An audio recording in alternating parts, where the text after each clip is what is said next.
Hey guys, Fat Daddy. I'm in the rabbit hutch now. Oh, you see I got rabbits on the floor now too. These guys all over the place here. I got 2, 3, 4, there's 5.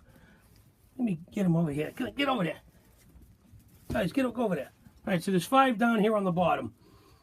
We're growing them out because we ran out of room. But look, we got 4 in here.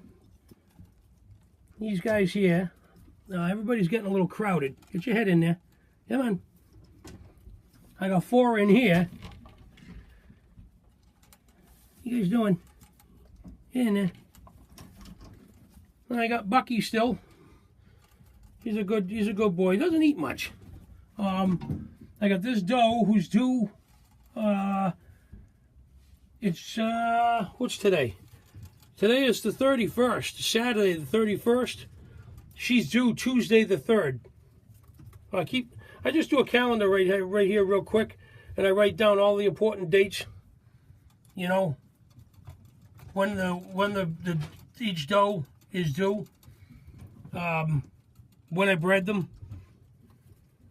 When they're supposed to have a nest box. When again right here on the 3rd. Right there. You know, they're due when they're due. And when they're harvest time. So these 5 down here, these 5, and these 4 over here, will all be harvested January 26th. We'll probably harvest those Saturday the 28th.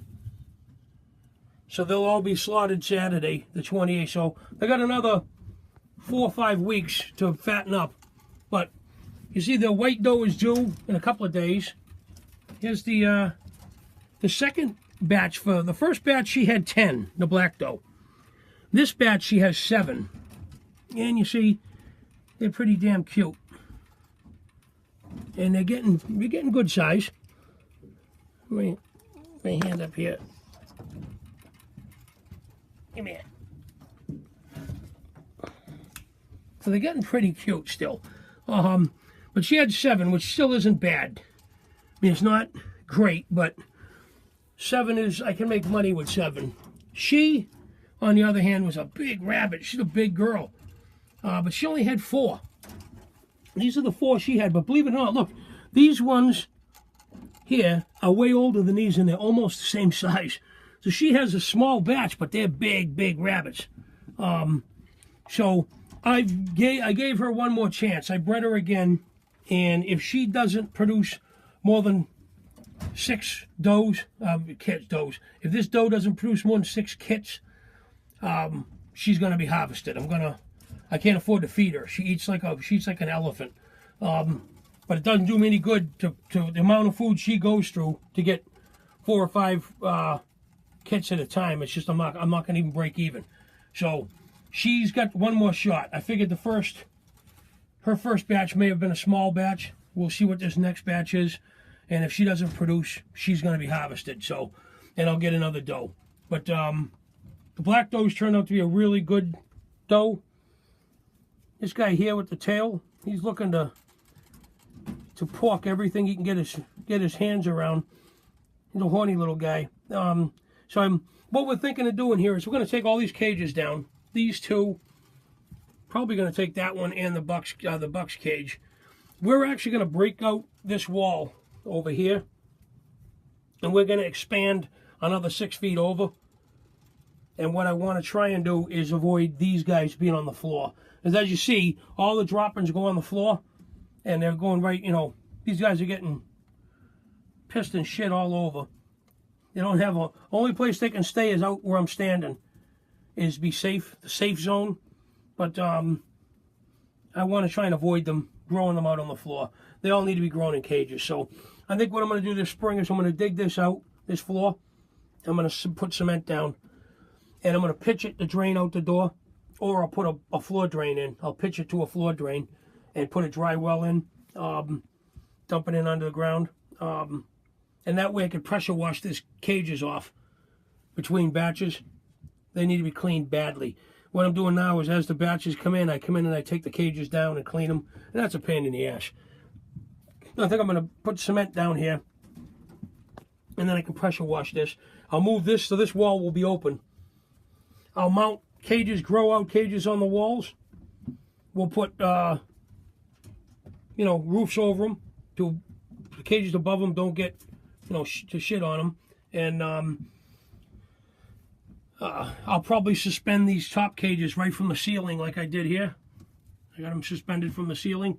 I'll just suspend these right from the ceiling here. But I got the heater in there. I'm in here in a t-shirt, and it's not cold in here. So it's not cold in here by any means. So the heater's doing a nice job. It keeps the water from freezing. This is the watering system that I originally had.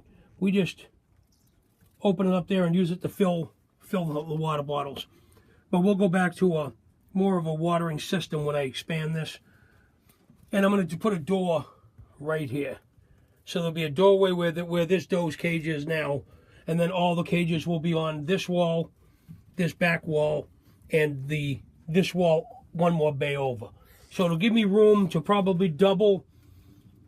I could probably, instead of hanging 6 cages in here, or 5 cages I should say, I could probably hang 10 or 12. So I've learned that I've got to make bigger grow out cages, because these guys, I mean, they're filling these cages right up, and I can't have them crowded like that. So it doesn't do anybody any good. So without putting them down here, and then, you know, they started tunneling out. They dug holes, and I found them in the next bay over. If you look real careful, you see the tops right here. Where am I pointing to here? Right there. That's rebar. See it down there? There's rebar, and I drove rebar down. So every 3 inches, there's a piece of rebar driven down in the ground along this whole wall here, and this wall right here. They were trying to tunnel out. The back wall, you see it has shelving that I took out of the greenhouse. I dug down a couple, 3 feet and buried shelving. And then this wall, actually my parents' dog, is on the other side of this wall here. And he was trying to tunnel in under from the yard when he went out.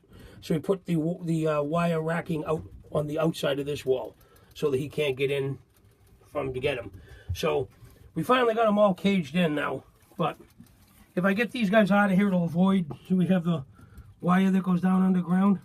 I don't want them chewing on that, getting electrocuted. So, but that's the update for these guys. So right now we have the 2 does, the 1 buck.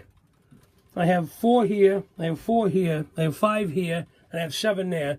So it comes out that I think I have 23 rabbits in this little space now. You see these little guys here. So, but they're all happy. They all got hay, and you see they got apples in there. I just fed them some apples. And everybody's doing good. All right. Well, that was my update, and we'll be back on when the white doe gives it up, and we'll show you how many she has. All right. Talk to you guys later. Bye.